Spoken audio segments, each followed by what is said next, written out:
अस्सलाम वालेकुम स्टूडेंट्स। इस लेक्चर में हम आईकेप का स्प्रिंग 2018 का क्वेश्चन नंबर 1 देखेंगे जो कि बैंक रिकन्सिलिएशन स्टेटमेंट का सवाल है। तो सवाल ज़रा सॉल्व करते हैं। इसमें लिखा हुआ है following information has been extracted from the records of unique traders. Unique traders एक कंपनी है और उनका रिकॉर्ड दिया हुआ है। सबसे पहले हमारे पास bank book for the month of Feb 2018। Feb के महीने की बैंक बुक है। What is bank book? Bank book वो रिकॉर्ड्स है जो मैं मेंटेन करता हूँ, ठीक है। इसमें आ रहा है आपके पास बैलेंस ब्रॉट डाउन 133500, फिर debtor, sales, rental, security deposits, advance from customer, debtors and cash deposited in bank, payments पे, सैलरीज की पेमेंट, यूटिलिटीज़ की, परचेजेस की, रेंटल्स की, परचेजेस की पेमेंट्स और फिर बैलेंस आ रहा है, ठीक है। अच्छा, इसके बाद दूसरी चीज़ जो सवाल में दी हुई है वो है आपका bank statement for the month of Feb. Feb के बैंक स्टेटमेंट का ओपनिंग 127,500 है, फिर चेक की विड्रॉल है, रिवर्सल है, विड्रॉल है एंड सो ऑन, इतनी सारी ट्रांजैक्शंस मौजूद हैं। उसके बाद आपको दिया हुआ है bank reconciliation statement as on 31 of January 2018, यानी कि पिछले साल का बैंक रिकन्सिलिएशन स्टेटमेंट दिया हुआ है।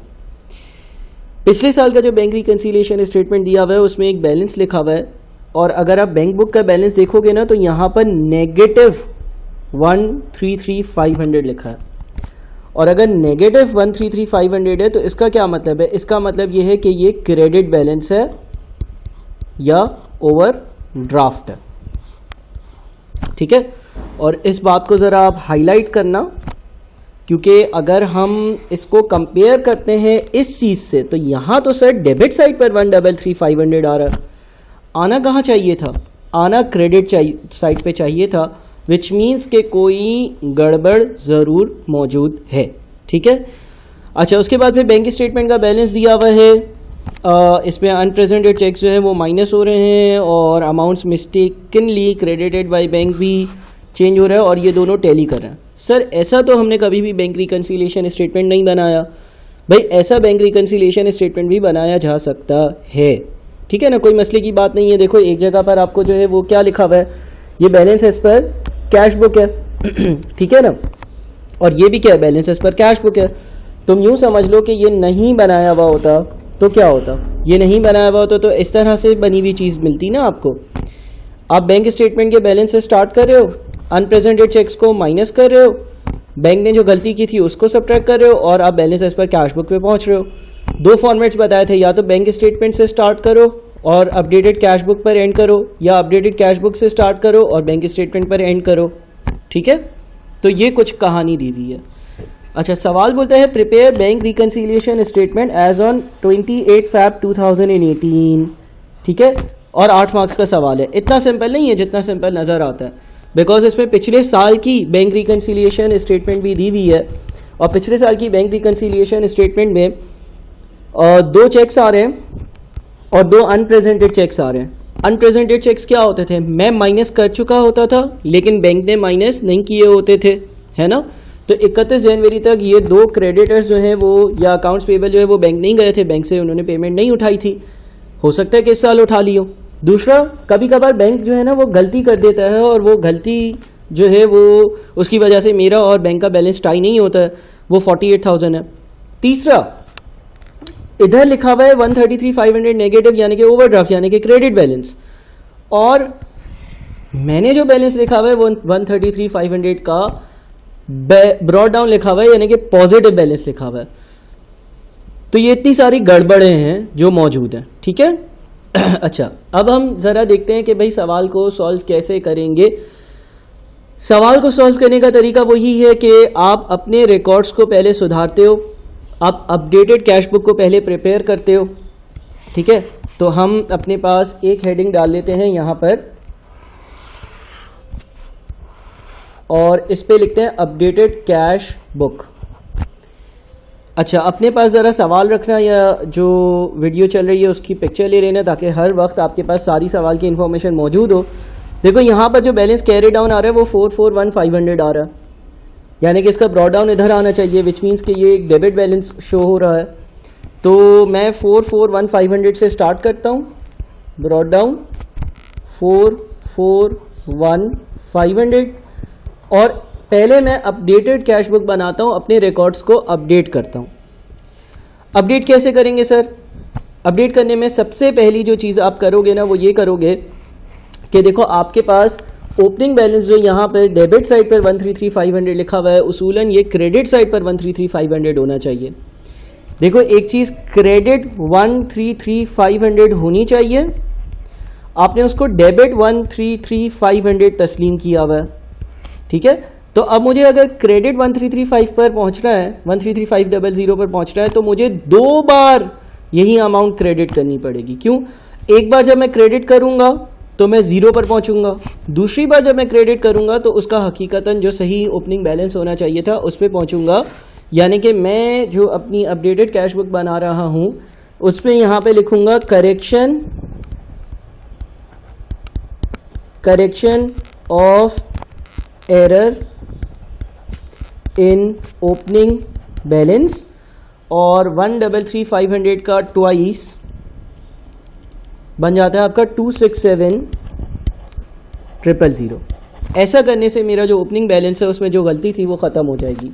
इसकी एक सिंपल एग्जांपल आपको बताता हूँ। लेट से सही वाला ब्रॉड डाउन होना चाहिए था 133,500, आपने क्या कर दिया था, आपने गलती से ब्रॉड डाउन यहाँ पे लिख दिया था 133,500, यानी कि आपकी क्रेडिट साइड पर 133,500 होना चाहिए था, आपने डेबिट साइड पर 133,500 लिखा हुआ। तो इसको सही कैसे करोगे? एक बार 0 पर आने के लिए 133,500 से क्रेडिट होगा और एक बार आप 133,500 का क्रेडिट करोगे, डबल अमाउंट से आप जो है वो क्रेडिट करोगे, तो एक इम्पैक्ट कैंसिल होगा और एक इम्पैक्ट रह जाएगा, ठीक है ना। अच्छा जी, ये पहली ट्रांजैक्शन हो गई हमारी। अब क्या करेंगे सर? अब हम देखेंगे कि भाई कोई ऐसी चीज़ें जो बैंक ने रिकॉर्ड कर ली हो, मैंने रिकॉर्ड ना करी हो, वो मुझे रिकॉर्ड करनी होंगी, ठीक है।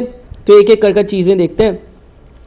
अच्छा पहले देखते हैं ये जो चेक X05 डेटेड 28 जनवरी 2018 का 63,000 का है, ये पिछले साल की बैंक रिकन्सिलिएशन स्टेटमेंट में आ रहा था, क्योंकि इस क्रेडिटर ने ये चेक जो है वो बैंक में प्रेजेंट नहीं किया होगा।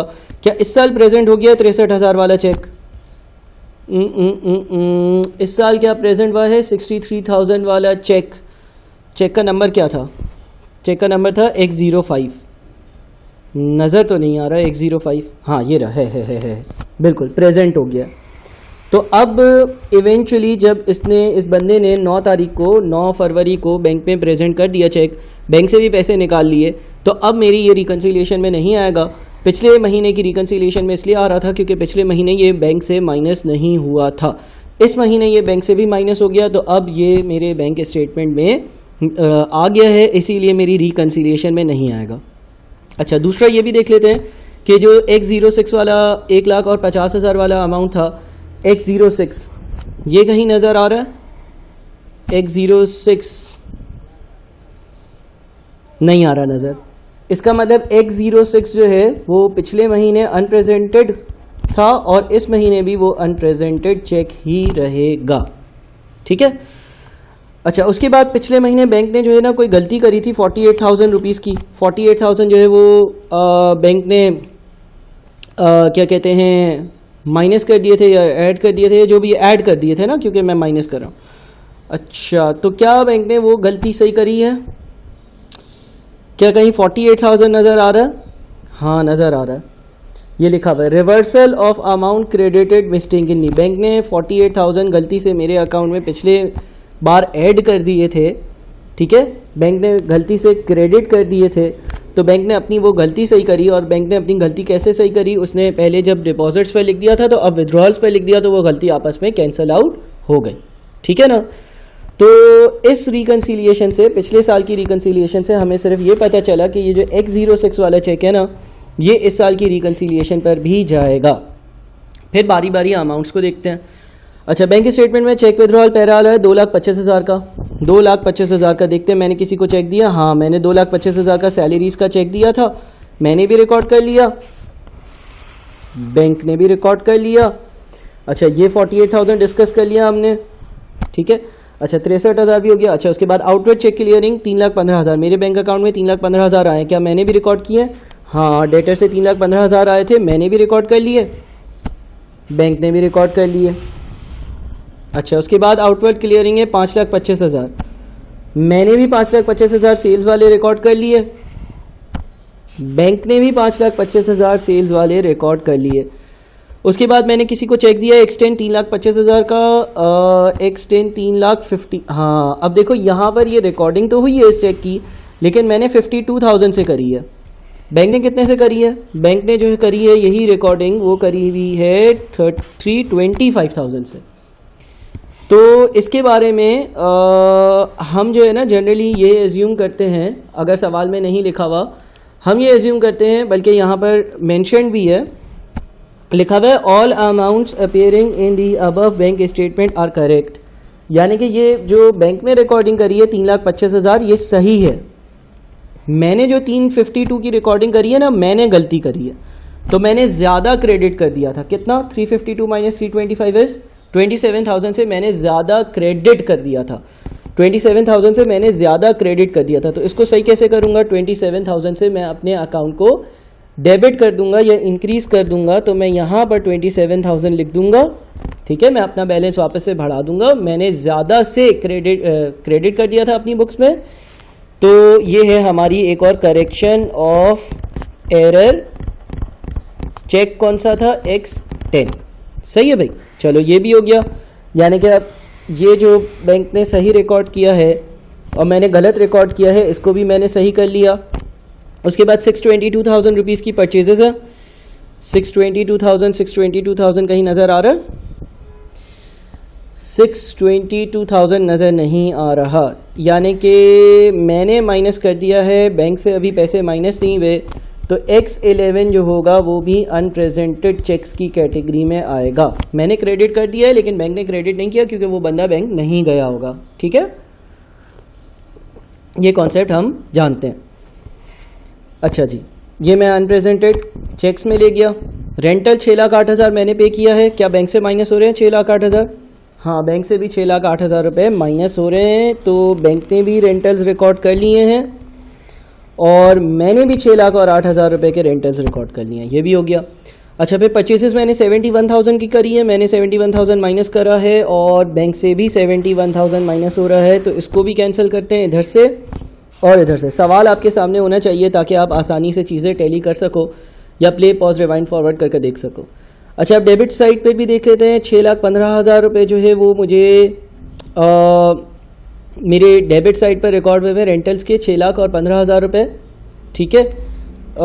6,15,000 रुपये भी आ रहे हैं ना, आउटवर्ड क्लियरिंग चेक जो है वो 6,15,000 आ रहा है। 6,15,000 बैंक में भी ऐड हुआ है, मैंने भी ऐड किया हुआ है। उसके बाद 2 लाख रुपये मैंने डिपॉजिट करवाए हैं, बैंक में भी डिपॉजिट हो रहे हैं, दोनों ने रिकॉर्ड किया हुआ है। ये अमाउंट भी दोनों के पास है, 2 लाख। उसके बाद कस्टमर से एडवांस आया 182,000 का। ये 182,000 रिकॉर्ड नहीं हुआ है ना। कस्टमर से एडवांस आया है, एडवांस फ्रॉम कस्टमर 182,000 मैंने डेबिट कर दिया है, मैंने रिकॉर्ड कर लिया है, बैंक में अभी रिकॉर्ड नहीं हुआ। तो 182,000 क्या होगा? 182,000 होगा हमारा अनक्रेडिटेड डिपॉजिट, यानी कि बैंक ने अभी क्रेडिट नहीं किया, बैंक ने ऐड नहीं किया, मैं ऐड कर चुका हूँ। ये कॉन्सेप्ट भी हमने क्लास में डिस्कस करा था।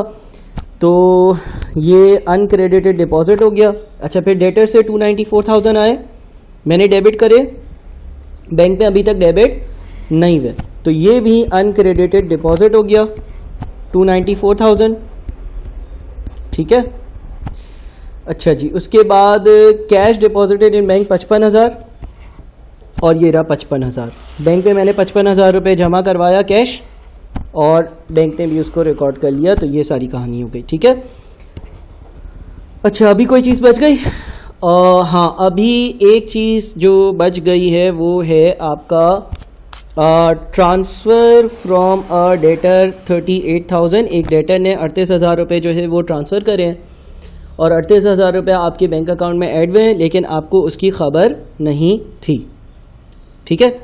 अच्छा, उसके अलावा और कोई चीज़ है? चलो इस ट्रांसफ़र को भी रिकॉर्ड करते हैं। 38,000 जो है वो मुझे ऐड करने होंगे अपने अपडेटेड कैश बुक में ऐड करने होंगे। तो अपडेटेड कैश बुक में यहाँ पर 38,000 आ जाएगा, ठीक है ना। और ये पैसे किसी डेटर ने दिए हैं, डायरेक्टली मेरे बैंक अकाउंट में ट्रांसफ़र कर दिए थे, डायरेक्टली मेरे बैंक अकाउंट में एंटर कर दिए थे, ऐड कर दिए थे, लेकिन मैंने ऐड नहीं किए थे, तो वो पैसे भी मैंने अपने पास ऐड कर लिए। ठीक है, अच्छा जी, उसके अलावा कोई चीज़ है? हाँ, एक बैंक चार्जेस लिखे हुए आ रहे हैं 4500। बैंक ने मेरे बैंक से चार्जेस जो है वो डिडक्ट करे हैं। मुझे तब पता चलता है जब बैंक स्टेटमेंट आता है, तो मैं यहाँ पर बैंक चार्जेस लिखूँगा, बैंक चार्जेस, और मैं बैंक चार्जेस में लिख दूँगा 4500। ठीक है, तो ये भी हमने रिकॉर्ड कर लिया। ठीक है, और 38,000 रुपये भी रिकॉर्ड कर लिया। और क्या नज़र आता है? और ये देखो, ये एक चीज़ है, payment against standing instructions. Standing instructions का मतलब था, मैंने बैंक को बोला हुआ था कि भाई कोई आए तो उसको ये 15,000 रुपये दे देना। स्टैंडिंग ऑर्डर, स्टैंडिंग इंस्ट्रक्शन, तो मैं अपने पास से माइनस करूँगा स्टैंडिंग ऑर्डर के 15,000 रुपये। ये भी एक बैंक ने मेरे बिहाफ पर पेमेंट करी है, जब बैंक स्टेटमेंट आता है तब मुझे पता चलता है। ये भी हो गया। और क्या बचा? कुछ नज़र आ रहा है? हाँ, आखिरी अमाउंट ये मुझे नज़र आ रहा है, चेक रिटर्न 2 लाख रुपये।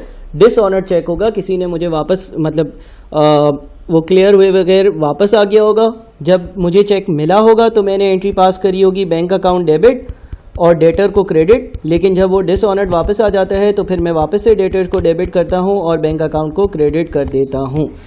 तो मुझे बैंक अकाउंट में डिसऑनर्ड चेक को रिकॉर्ड करना होता है। डिसऑनर्ड चेक 2 लाख रुपए। ठीक है, अब हम ज़रा पहले तो अपडेटेड कैश बुक का बैलेंस निकाल लेते हैं। थोड़ा सा मैंने तेज़ी में ये सवाल करा है, आप लोगों को शायद प्ले पॉज रिवाइंड फॉरवर्ड कर कर देखना पड़े, बिकॉज मैं ये समझता हूँ कि आप लोग 3-4 सवाल कर कर इस सवाल को सॉल्व करोगे, लिहाजा आप लोगों के पास ग्रिप होगी। और अगर मैं स्लो करता तो आप लोग थोड़ा सा बोर भी हो जाते। तो 506,500, इसमें से मैंने माइनस कर देना है 267,000, 4,500, 15,000 और 2 लाख, तो बच जाता है 20,000 का कैरिड डाउन। 20,000 रुपये मेरा अपडेटेड कैश बुक का बैलेंस है, जिसमें मैंने सारी पॉसिबल ट्रांजैक्शंस को रिकॉर्ड किया हुआ है। अब हम बनाते हैं bank reconciliation statement. Bank reconciliation statement में सबसे पहले balance as per updated cash book, ठीक है ना बापू CB, balance as per updated cash book, ये आ गया 20,000। ठीक है, इसमें ऐड क्या करते हैं, क्या सिखाया है? ऐड करते हैं हम लोग अनप्रेजेंटेड चेक्स, और लेस क्या करते हैं? लेस करते हैं हम लोग अनक्रेडिटेड डिपॉजिट्स। तो कहाँ जाते हैं? Balance as per bank statement. ठीक है, अनप्रेजेंटेड चेक्स कितने हैं भाई? 2 मार्क किए थे ना, X06 और X11, X06 और X11। तो X06 जो है वो है आपका 1.5 लाख रुपए, ठीक है, और X11 आपका जो था वो था 622,000। सो 622 और 150 इज 772,000, 772,000 ऐड हो जाएंगे। और जो अनक्रेडिटेड डिपॉजिट्स हैं वो मुझे माइनस करने हैं, वो 2 हैं, 182 और 294 के, 182 और 294 के, यानी कि 476। तो 476 यहाँ से मैं माइनस कर दूंगा। 20,000 प्लस 772 माइनस 476 इज़ 316,000 आपका balance as per bank statement आ रहा है। क्लोजिंग देख लेते हैं, हाँ देखो ये मैच कर रहा है। ठीक है, तेज़ी से मैंने ये सवाल सॉल्व किया, एक्सपेक्टिंग कि आपने सारी चीज़ें रिवाइज कर और बेसिक बैंक रिकन्सिलिएशन के लेक्चर्स देखकर ये लेक्चर को देखा होगा, एंड देयरफॉर ज़्यादा टाइम लगाने की मुझे ज़रूरत नहीं पड़ी होगी। बट अगेन कोई क्वेरी हो तो आप मुझसे पूछ सकते हो। ये स्प्रिंग 18 क्वेश्चन 1 था बैंक रिकन्सिलिएशन स्टेटमेंट का। अच्छा, एक चीज़ का ख्याल रखना, मैंने बहुत सारी चीज़ें जो है ना वो शॉर्ट करी हैं, नाम शॉर्ट लिखे हैं, पूरी बातें नहीं लिखी हैं। आपने पेपर में जाहिर सी बात है इसका भी फुल फॉर्म लिखना है, इसका फुल फॉर्म लिखना है, इसमें 2 चेक है उसकी वर्किंग दिखानी है, इसमें 2 चेक है उसकी वर्किंग दिखानी है, इसका फुल फॉर्म लिखना है। अगली वीडियो में मज़ीद पास पेपर सॉल्व करते हैं। बहुत शुक्रिया।